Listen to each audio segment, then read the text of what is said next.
I'm sure some more people will be joining us, but thank you all for coming. My name is Alice Laird. I'm with CLEER, and Sarah Johnson with Wild Rose and I are going to go through some preliminary upfront information just about how we're going to approach this meeting. First of all, the Town of Carbondale and CLEER is sponsoring this meeting to get input on updating the comp plan, climate input on the comp plan. Ben Baumfuch is going to go through that in more detail, but just wanted to share some of the overall meeting goals. We're going to provide a brief update on progress to date so that we have some shared understanding of where we're at. We're going to do that fairly quickly with a lot of great resource people. They're going to be sharing what they know. And then we're going to break up into stations where we're going to be asking more specific questions, and the resource people will be there to provide information. And then we're going to be asking for your comments at each of those stations moving pretty quickly. Sarah Johnson is going to be our timekeeper. She's going to explain this approach. So I don't know about you, but I've been to a lot of public meetings. They say they're really public input meetings, and they get to the last 5 minutes of the meeting and they're like, we like your comments. And it's kind of like, well, that really didn't count. So to help really get your comments and your input, we've reserved the second half, the second hour of this entire night for public comments. And so in order to make that happen, we need to stay on time. And so we have some time tools. We'll be using bells like this and bells like this. And with these, this bell generally means like you're really done talking. Speakers, all these wonderful speakers we have, as well as when we're moving around stations, it's like a, hey, don't forget to move along. And also the Q&A part. I think did you mention the Q&A? The Q&A, we're not going to do a Q&A. We're going to let you talk to people one-on-one at the stations. I think it'll be more effective. So. This last thing, oh yes, you want to, at the very end, we'll do a couple minutes of wrap up at the end, but it's impossible to try to capture all the sticky notes off these things and to come up with some type of thoughtful report out at the end in the time we have. And so instead, we're going to have, the CLEER staff is going to generously type up your really good handwriting into a document so they can actually share these good ideas and make them organized and share them with the town, but only if they're good handwriting can they do that. So that's part of it. And then we will email you a copy of that, of all those notes. And so if you haven't signed the email list at the table, you'll want to make sure you do that so that you can see what the collective input is. And then if you don't see your ideas in there, you're like, oh, or actually you have new ideas, you'll be able to then add further input to the town in a really thoughtful way. And if you stick around to the end, we have kind of a special, kind of a surprise special presentation at the very end that will hopefully send us out of here in an inspired way. So do stick around to the end. Great. Thank you so much, Sarah. So our first speaker is Ben Baumfuch, Carbondale trustee. You're Mayor Pro Tem, aren't you? Yes, Mayor Pro Tem, who's going to give an overview of why we're doing this comp plan update and some of their goals and why we're specifically focusing on climate this evening. Hi, everybody. Lots of familiar faces out there. I know most of you. It's good to see you here, and thanks for being involved on so many levels and being here tonight. I'll be the guinea pig of this bell method, so when we hear my 30-second thing, I'll wrap it up.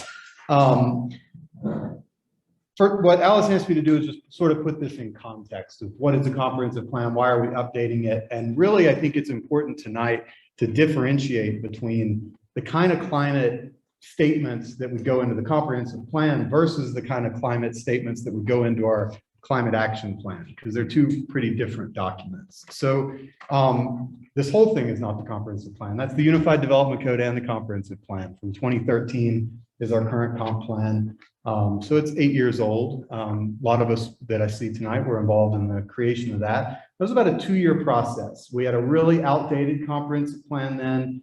We felt like we really kind of needed to start from scratch. And so what we're doing tonight is not starting from scratch. This is kind of a midpoint check-in. So it says right here on the first page, it says, the time horizon considered in the plan is long range, extending 2 decades into the future, well beyond the pressing concerns of the day. So we're at 8 years in, right? Not quite halfway. We're checking in because a lot has changed since this plan was created. And a couple changes I would highlight. One is demographic. We've had a lot of conversation about aging in the community. We are becoming an older community. Shockingly, if you've seen the new census data that's come out, it says Carbondale has barely grown at all in the past 10 years. I don't know how accurate that is. We can all feel that there's a lot of growth here. But our demographics are changing. And another big thing that's changed is this comprehensive plan and then the Unified Development Code that followed really laid out a vision for how to manage growth that says we're going to grow in and not out. We had said that before 2013, but we had never really enacted it in policy. We're going to invite more density and infill rather than sprawl. And we're not just going to have a no growth policy. You know, no growth is squeezing the balloon. It's going to push it somewhere else. And I think when you think about climate in particular, people are going to be somewhere. Are they going to move to somewhere that's less climate impact per person than here if we don't allow them here? So this comprehensive plan really says we're going to accommodate the growth and the pressures for that come here as people retire from their jobs and people replace them and need a place to live and all that. Thank you for 30 seconds. And so we're checking in on that too. And so tonight's not all about growth and development, but that's one of the things that we're checking in on. And then the last thing I would mention is just that the sense of urgency around climate change is much greater today than it was in 2013. And so as far as the level of detail, we have a climate action plan that was created in 2005, updated in 2017. But tonight is putting high level, thank you, Sarah, I'll finish this sentence. High level direction on how important is climate policies and resiliency and all that to this town into the comprehensive plan and not just in this other document, the climate action plan, which sometimes people don't get to. 3 minutes goes fast. Thank you for being here. Thank you so much, Ben. So a key town board that's involved in environmental issues and the climate plan is the environmental board.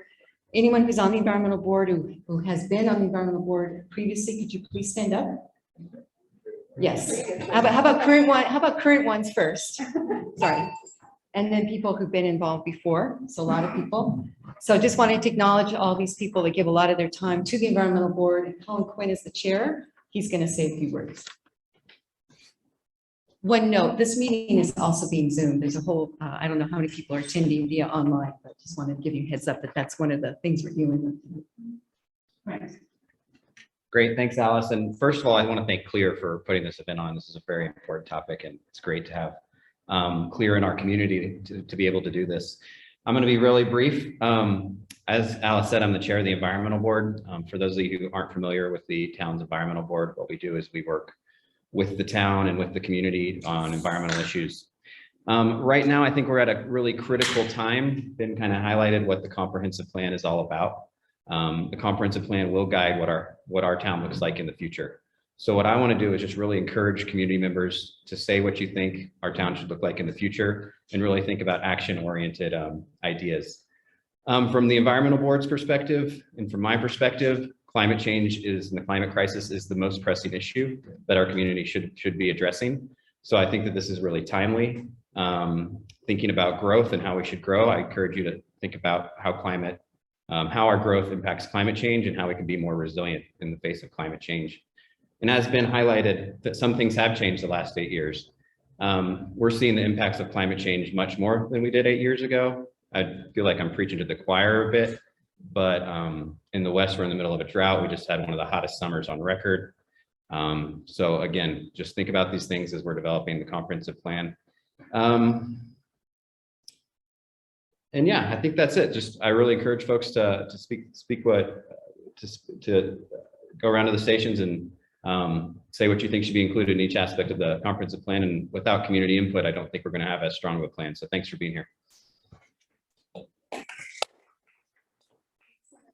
Thank you to all of you that spend so much time on this topic and all your involvement in the e-board and all the other related boards. Okay, so this next section, what we're going to do is it's going to move pretty quickly. We have these great resource people, and we're going to run through this. And the goal of this is to create some level of shared knowledge of what we've accomplished to date. And each of these resource people will be at the stations later on. So you have a lot of opportunity to ask them questions one-on-one. We're going to start with an overview of some how we're doing by the numbers from Zach Benevento-Zahner, who's a CLEER research associate, and he's going to run through kind of the overview of what we know data-wise.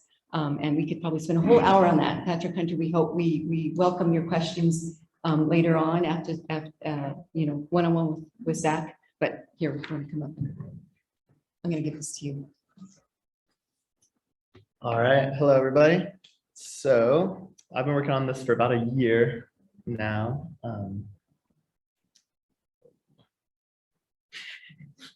Let's see. All right.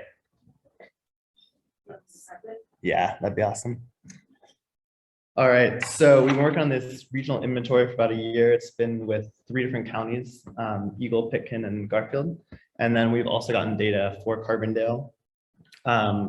And yeah, there's also the data over there on a board. You guys can take a look at it afterwards if you'd like. And then, so just some context of Carbondale's growth between 2010 and 2020. So percent of housing units has increased by 5% in Carbondale, and then the official population, the census only says that it's increased by 0.1%, which, as Ben mentioned, that seems a little strange. It was COVID, so maybe those numbers are questionable. Next slide. So natural gas usage, this is from 2009 to 2020 with select years that we've measured. And as on the vertical axis, we have therms, on the horizontal axis, we have years, and commercials in red and residentials in blue. As we can see, it's decreased from 2009 to 2020. That decrease is around 25%, with the decrease being about even between residential natural gas usage and commercial natural gas usage. This can be attributed to energy efficiency measures or electrification measures. Next slide. Here's electricity usage in kilowatt hours. Again, same time period. Usage is on the vertical axis, years is on the horizontal axis. As we can see, there's a slight drop between 2009 and 2014, and then electricity usage stays pretty much even across the decade, with only a 7% drop overall. Next slide. And then the final slide here is building energy emissions, metric tons of CO2e between 2009 and 2020. As we can see, metric CO2e on the vertical axis and then years on the horizontal axis. There's a significant downward trend here. Between 2009 and 2020, metric CO2e fell by 40%. If we think that 2020 is kind of an anomaly in terms of maybe there's less people that are shopping or something like that, less businesses that are open, the difference between 2009 and 2019 was 26% reduction in CO2e emissions, which is pretty substantial and shows that Carbondale is making good progress in terms of this. So if you have any other questions after this talk, please come and talk to me. Love to talk more.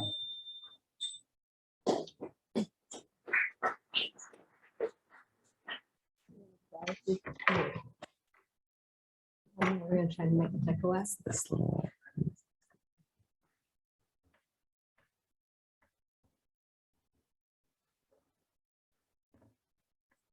All right, so next slide. Okay, there you go. Okay, so I'm going to provide an update on the actions that have been taken related to renewable energy and energy supply under each of the 4 strategies that are outlined in the 2017 Carbondale Climate Action Plan. So strategy 1, next slide, lead by example. So town buildings and facilities are using renewable energy for 100% of the electricity consumption, whether that's through on-site solar or by purchasing renewable energy from the utility company or through a subscription to the community solar gardens. Next slide. Strategy 2, accelerate renewable energy for homes and businesses. So Carbondale is a member of Garfield Clean Energy. We provide free consulting services and information on incentives and financing options. A successful group purchase campaign, Solarize, bought an additional 368 kilowatts of rooftop solar to Carbondale in 2021 alone. Using the National Sol Smart program, the town has simplified the solar permitting procedure, and that also has reduced costs.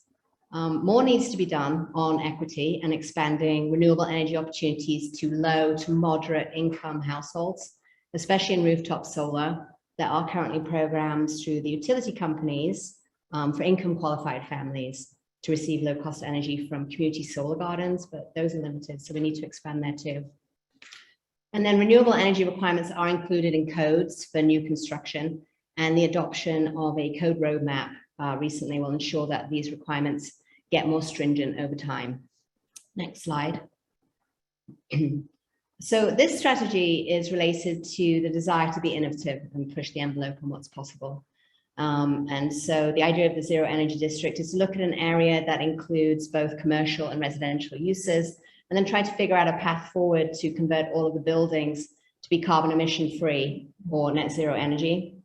So many of the buildings that were identified on this list, they're already utilizing on-site and off-site solar to offset their electricity consumption. But you can see that the majority of the energy use is natural gas based. And so converting all of those systems to electricity is very expensive. And so access to low cost financing is needed to be able to move forward with this concept.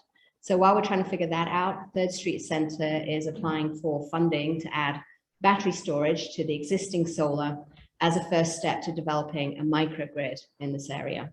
Next slide.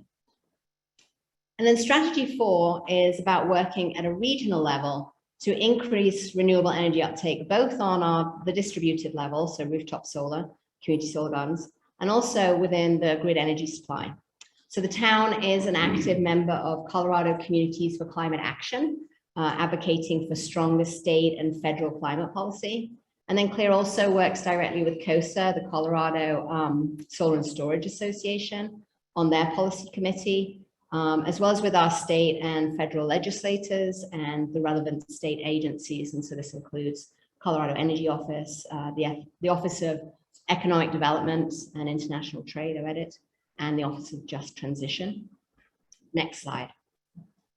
So in the last 18 months, we've really ramped up the effort to tackle increasing our clean energy supply on a regional level. The 3-county solar and storage study looks at how we can help to meet local, state, and utility clean energy targets while maximizing regional benefits to Garfield, Pitkin, and Eagle counties. And so first we needed to understand, well, how much energy are we using in our region? And we conducted a regional energy inventory.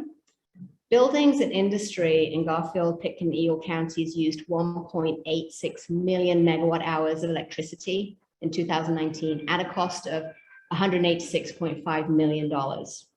Next slide. So some of that electricity supply is already provided by renewable energy, mostly from large wind farms that are located in other areas. Holy Cross in particular has an aggressive strategy to increase the percentage of renewable energy, and they anticipate reaching around 70% in the next couple of years.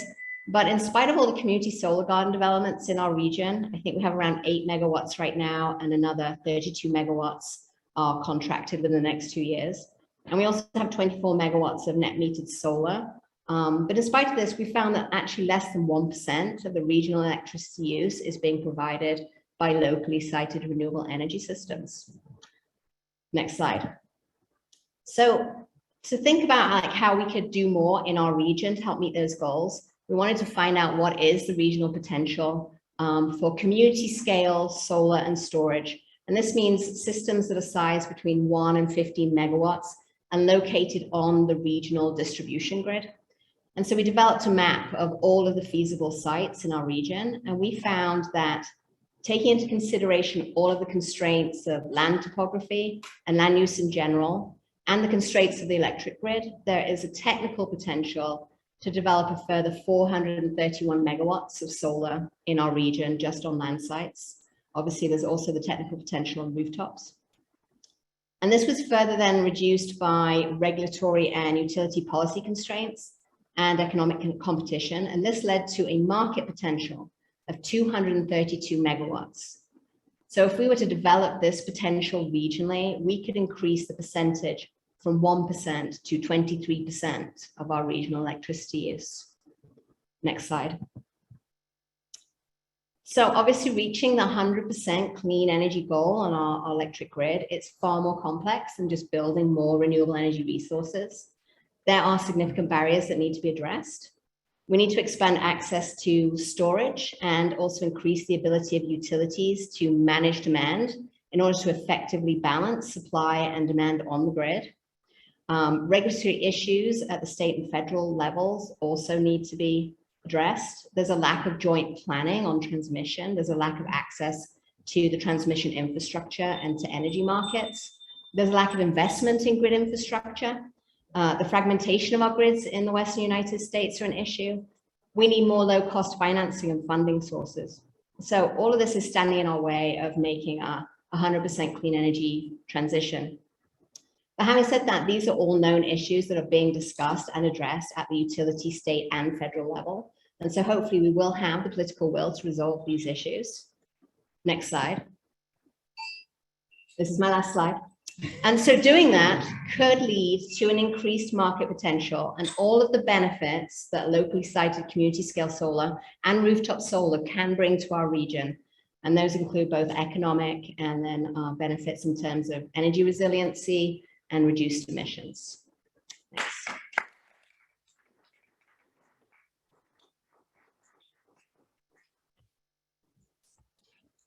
Next up, we have Jeff Dickinson. He's going to speak about buildings.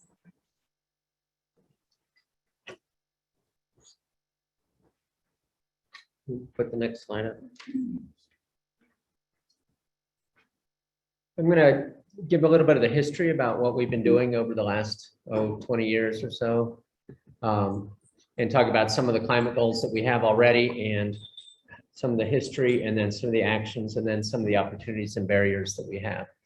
So we've talked about the Climate and Energy Action Plan. It was initially done in around 2009, I think, but it was recently updated in 2017. And the goal with that was to have all buildings have net zero emissions by 2050. So that's all buildings, new and existing. And then we have some further goals, by 2030, a 50% decrease. At the top, we actually in 2019, we did a net zero for new construction report where we recommended all new construction would be net zero by 2030. So next slide.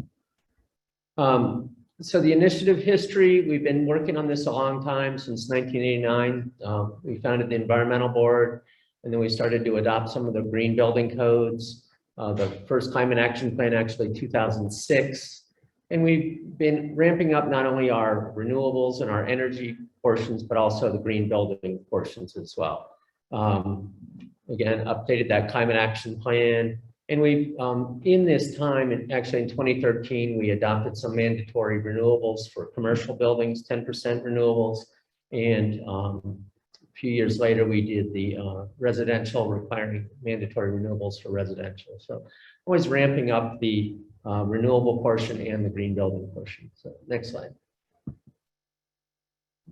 Too far. Just some of the specifics, we kind of look at new building, new construction, and we also look at existing buildings, and then sort of have renewables as a separate one.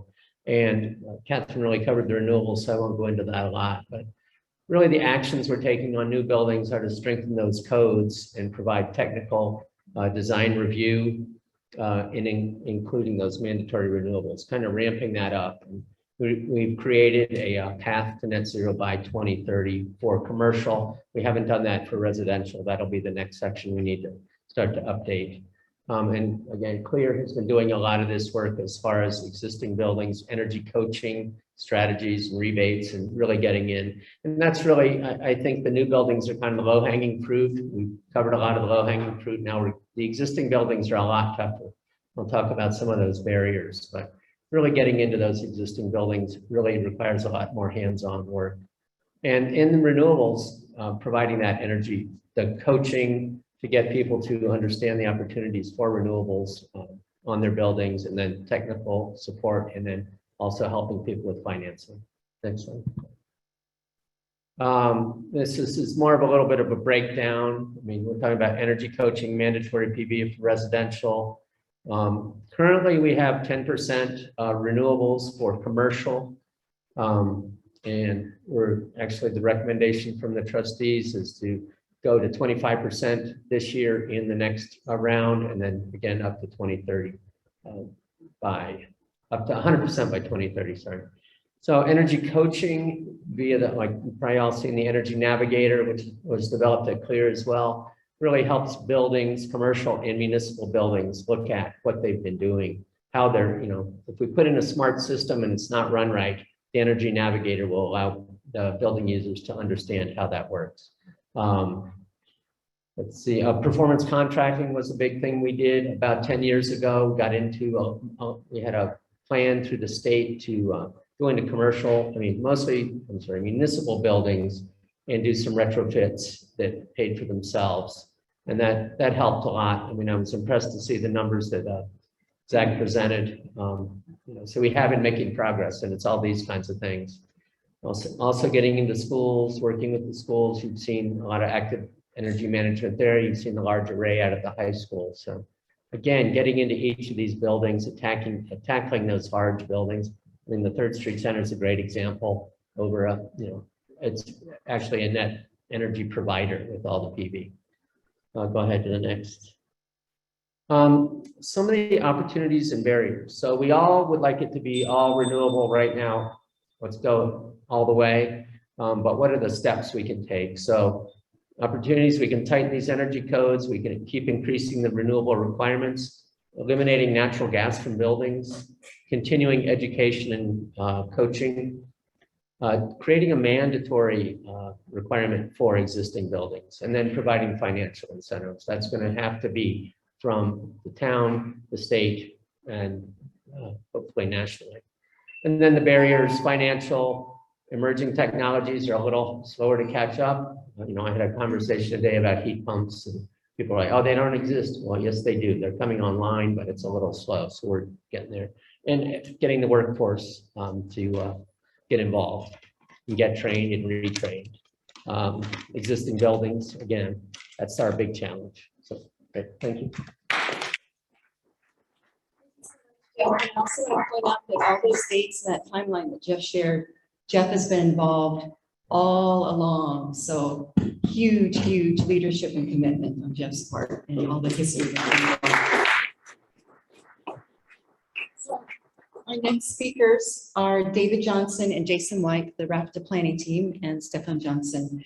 Some of these topics we're giving a little bit more time because there's so much to cover. So if you're wondering why some people are speaking longer, that's why. And transportation is one of those.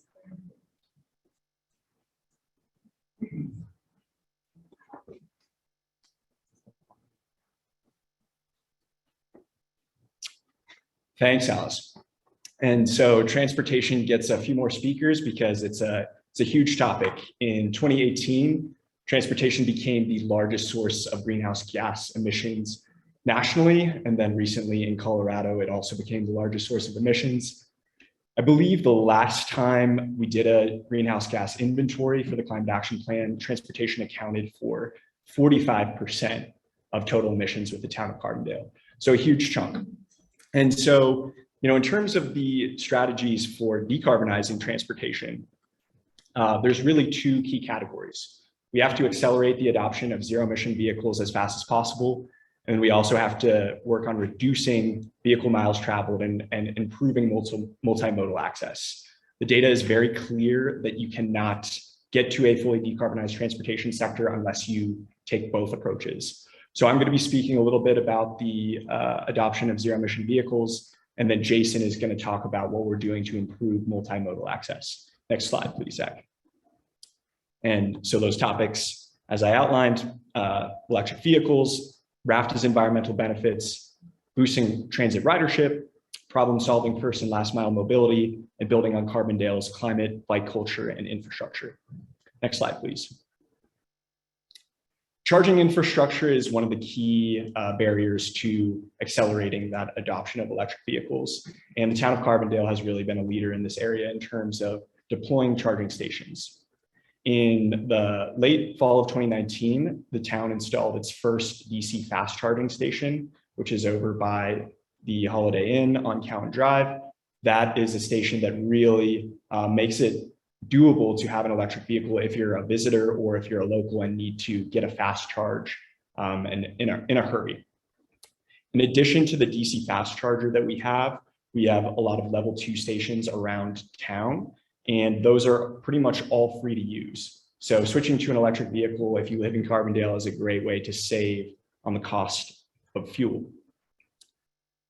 In addition to the infrastructure that we currently have, there's some really exciting developments that should help us really build out the number of charging stations in our community.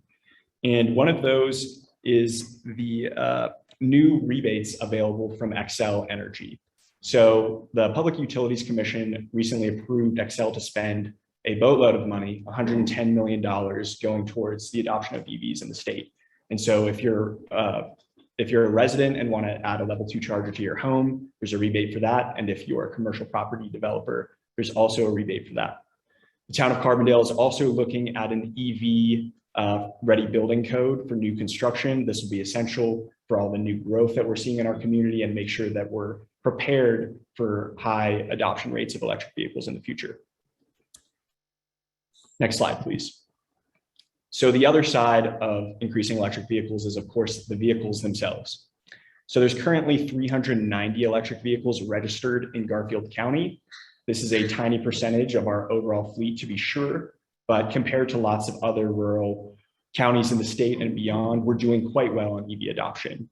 And I think a lot of that can be attributed to the work over the years that CLEER and other stakeholders have played in really providing education around electric vehicles and working with our local dealerships to put on some great EV sales events that come along with EV riding drives. And so those have been really successful in terms of EV myth busting and exposing people to the thrill of driving an electric vehicle, and really led to some robust sales.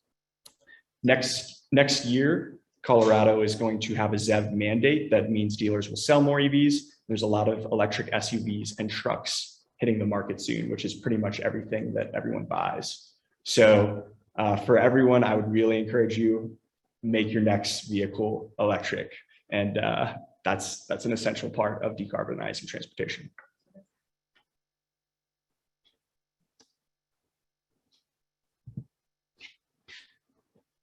All right. Hi, everyone. Jason White with RAPTA. So I have 2 slides here, and I just wanted to start with zooming out on RAPTA. As everyone, it's really hard to drive Highway 82, 133, and not see a RAPTA bus. And so RAPTA is really proud to have served this region with transit for close to 30 years under different iterations. And we just, as kind of some general stats, we're the 2nd largest transit agency in the state, and we're the largest rural transit agency in the nation. And pre-COVID ridership, so in 2019, was about 5.5 million customers or passengers. One of RAPTA's our main strengths. Yes, greening our buses and looking at fuels are important, but kind of an old school transit paradigm is just do what we do really well and get more people on our buses, get more people on the Rio Grande Trail. And the more people we can get on the buses, then we can reduce personal vehicle trips, which also reduces greenhouse gas emissions. The Carbondale BRT station on 133 that everyone's familiar with, it's the 4th busiest station in our entire service region. So that's from Aspen all the way out to Rifle. Our BRT stations go from Aspen to Glenwood Springs currently. The current goal of the Carbondale Circulator, there's been different iterations of it over the years, and the main goal of it is to directly connect people from downtown to the BRT station for 15-minute headways. And so, yes, you can get to other places in town in that route, but the goal of that particular bus is to service people and get commuters out to the regional line on Highway 82. And we have a fleet goal out to 2040 that depends on grant opportunities and budgets and different things. But very generally, we're looking at trying to do a 3rd diesel, a 3rd compressed natural gas, and then a 3rd zero emission vehicle or ZEV. And that would include battery electric bus. And we're looking at hydrogen feasibility as well. And I've also have been lucky to work on the RAFTA and Aspen battery electric bus pilot project. We have 8 fully electric buses that are operating in the Aspen and Snowmass Aspen and Snowmass Village area. And we do eventually want to put them on BRT routes when we get more electrification. Next slide. For multimodal options, I'll speak really quickly. And everyone's familiar with the Rio Grande Trail and the circulator bus, but I just wanted to point to both of those that Raptor really likes to give options to passengers. So using a bike to get to a BRT station is a perfect trip in our mind. So you don't have a car, taking up a space at the BRT station. Carbondale is also a GO level bicycle friendly community, lots of connections around town. And that's all I have.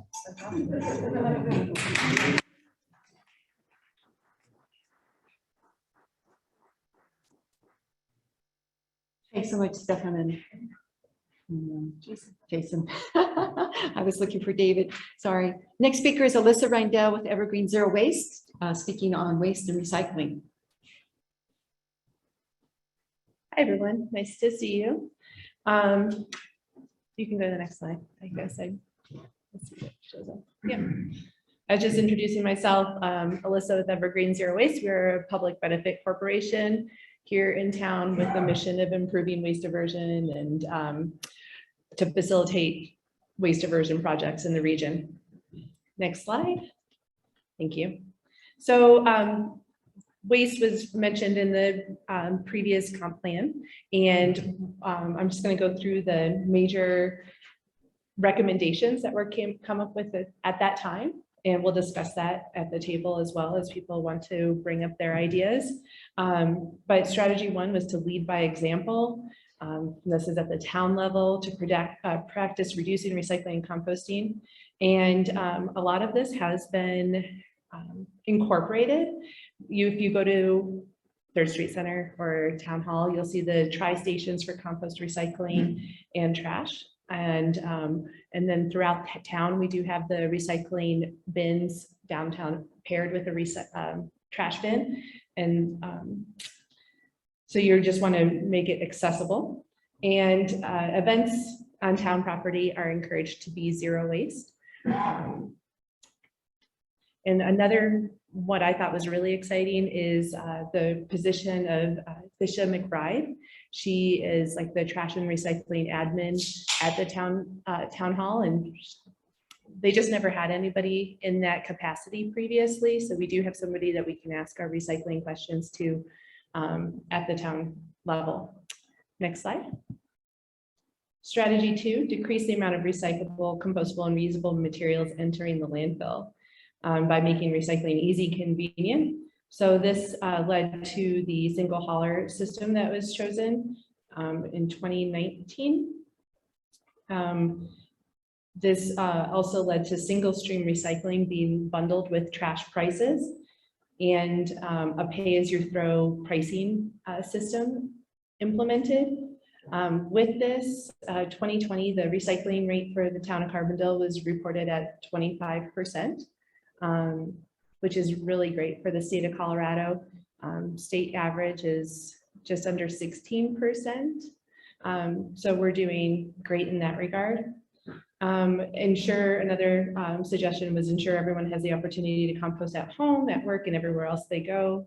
So curbside compost collections are available at homes and for businesses, and the town does sponsor free yard waste collection programs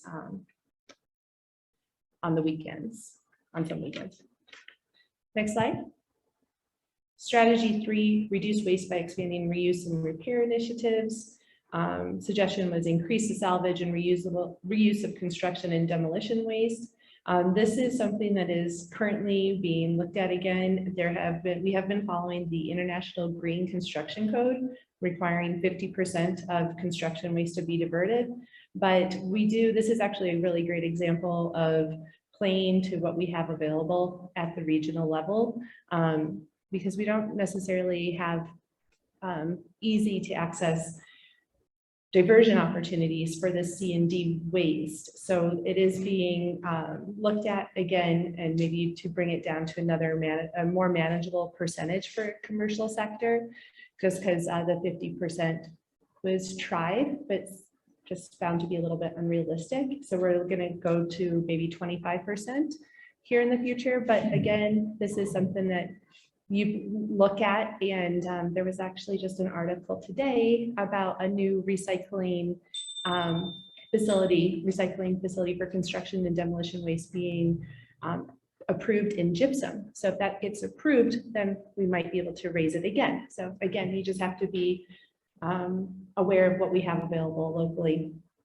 And then shift the marketplace towards more sustainable products away from disposable packaging. There was a plastic reduction task force that was initiated just before COVID. It's been on hold, but we'll see that reinvigorated again soon. We did do some outreach for restaurants with their to-go packaging regarding what could be recycled and composted. And then of course, with the plastic bag ban at large retailers like City Market. Next slide, strategy 4, make it simple for everyone to participate in waste programs and waste goals. We have the Love Zero Waste app, which is a free bilingual community-specific waste diversion app. It's also found at lovezerowaste.org.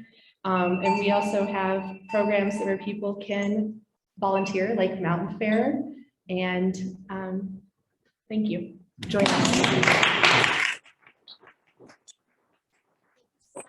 I just want to say we're so lucky to have your business based here in Carbondale. It's so innovative and really helped Carbondale be a leader on this. Our next speaker is Kevin Schwartzman, who's the Public Works Director for the Town of Carbondale, also the interim town manager. And I also want to take this opportunity to just acknowledge and thank the Town of Carbondale overall for its ongoing long-term leadership innovation. Every topic we've spoken about, the Town of Carbondale has been a huge leader on that. We wouldn't be able to do this. We have these great citizen boards, a great concerned set of citizens in this town, but it's the Town of Carbondale through the years that's really, really made all of this innovation possible. So just wanted to acknowledge that part of this whole puzzle. And Kevin's going to talk about water. Thanks. I'm going to really try to stick to my 5 minutes. I'm going to start out with a little description of a process that the town staff and community members went through in 2018 called VCAPS. Stands for Vulnerability, Consequences, and Adaptation Planning Scenarios. And the topic of that was water supply. Oh, sorry. In the context of drought and also in the context of climate change. I can't summarize a 2-day process in 5 minutes, but some of the potential actions that came out of that. We're looking at public education, reducing carbon dioxide emissions, changing to a less water intensive landscape, smart irrigation systems, increasing the resiliency in our potable water supply. Some of the things that have been done, first kind of on the energy side of things, energy use in all the town infrastructure within the Holy Cross territory, and I'm going to freely admit this isn't perfect at this point, but we're going in the right direction, you know, is supplied by renewable energy, whether that be via on-site solar, off-site solar, or through Holy Cross's Pure program. You know, our wastewater treatment plant is actually one of the highest energy uses probably in the entire town.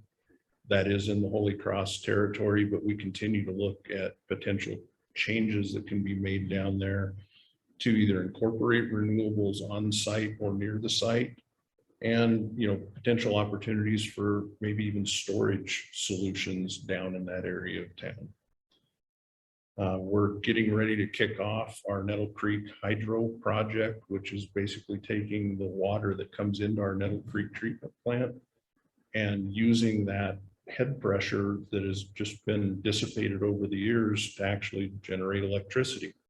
That project should be done sometime early next year. Switching to more of the water side of things, you know, we're looking at upgrading pumps in our irrigation system to BFD drives. It doesn't seem like that's a huge impact, but we have a lot of irrigation systems in this town in the public right of way, so that can have an impact. We've increased the capacity at the Roaring Fork water treatment plant, and that speaks to not necessarily trying to be able to produce more water, but to be more resilient in the ways we can adapt to changes. Say if the Crystal River flow is low, can we produce water down in the Roaring Fork treatment plant where we have augmentation water from root eye? We're also planning a new well down there for the same purposes, not for increased production, but for resiliency and also for redundancy. One of the last things I'm going to talk about on kind of what we're doing, what are we planning, in my mind, I think is really crosses boundaries. It's the pump back system that we're proposing to install in the Nettle Creek treatment plant, or on the Nettle Creek line up to the treatment plant. In 2018, we had some customers along that line that were in very high risk of being shut off. And by doing this, we can not only ensure that we can continue to provide our customers water, but when it's functioning normally, there's going to be a hydro component to that as well. I think that speaks to the water side and the energy side. You know, what could be done? You know, one option or one thing I think we should think about as a community is actually what should our landscapes look like in town? Not necessarily just public rights of way, but private as well. You know, some of the barriers to any of this is, you know, public perception of what right of ways should look like. They've looked like this for years. What should they look like? And on the water side, there's potentially some barriers related to current water law in Colorado. So with that, I'll wrap it up.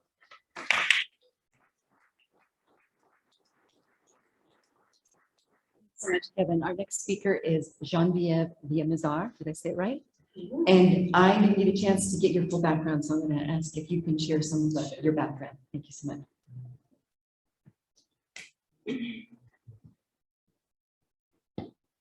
Definitely not an expert, but I write about farming and ranching and food for the Soap for Sun and for magazines. I'm a backyard farmer and a wannabe farmer for almost 30 years. So I was invited to speak on agriculture and food with regards to the climate action plan. And the town of Carbondale in 2017 had 3 goals that they wanted to work towards. The first one was to purchase and promote local foods and products. The second one was to increase production, availability, and consumption of locally grown food. And the third one was the same, of local products and services. What I noticed going through all of this was that, switch the slide. One more. Yeah, I can see it. Okay. One of the things I noticed looking at that was that a lot of the goals are focused on consumption, but in covering agriculture over probably the last 7 or 8 years. And being friends with a lot of these farmers, what we're finding is that what farmers and farming locally really need is more support for resources. We need access to land, places to grow, and more infrastructure. The progress to date that they listed was the success of Dandelion Days, and underneath Natalie Ray, working with the e-board, she has grown that incredibly. Gwen Garcelon, a face that we all know, she started the Roaring Fork Food Alliance in 2012. And in 2015, she did a food hub assessment. And a food hub, as you know, Jason, is something that keeps coming up over and over again. And that's touching on the infrastructure part that farmers need. She also developed the Town of Carbondale Weed Management Plan, which the Board of Trustees approved last year. And just before COVID started, she worked with Cooperative Extension Master Gardeners for the Town of Carbondale's, for the Grow Food in Your Backyard program. So beginning food growers could work with, one-on-one with someone to teach them. And then she recently facilitated the steering committee with the ag lease kerfuffle and helping to update that and getting more input from the ag community for that. At the time, the town listed Dandelion Market. We know that has folded, but Mana Foods is open on Highway 133. And then also in 2016, thanks to Amy Kimberly and Carbondale Arts, we became a creative district. And out of the creative district, one of the deliverables they brought to the table is, as of, I think, autumn or winter of last year, they developed the Roaring Fort Farm Map, which you can find online, and it's a printed pocket guide, and it's for tourists and locals to get a feel for our ag scene and the different restaurants and the different experiences you can have, et cetera. Carbondale worked with CMC's Sustainabilities program, and they have started a very young heirloom orchard at the historic Thompson House. And then they also planted fruit trees and bushes at the nature park.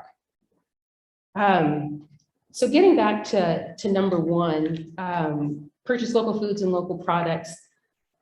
The town has encouraged a lot of the local events to recognize the value of featuring locally sourced produce from local farms and ranches, and farms routinely donate to these different events, such as Mountain Fair and the Play Center events and such. The town has some land at Town Hall that they have set aside to grow food. I don't know how people get access to that and who gets to grow, but questions that come out of that are, how do people gain access to growing on town land? And in light of the water crisis, are there turf grass areas that we can dedicate to growing food? There's a lot of stuff that has happened. I'm going to summarize in the town of Carbondale when it comes to agriculture. And it's a lot of really cool stuff that you wouldn't think of in terms of agriculture, because it might be double up bucks, or it might be offering SNAP at the local farmers market. So I'm going to sit at that table in the back. And if anybody has questions or they want to hear what's going on in town in terms of agriculture, come to my table, write down your ideas, ask me questions, and I would love to talk to you more about it.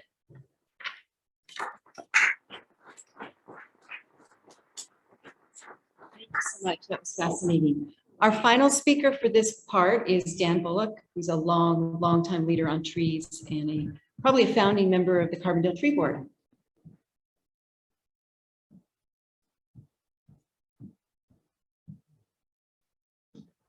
Thank you. I'm not a founding member. I came the year after the tree board started, and it was done by the Board of Trustees as an ordinance.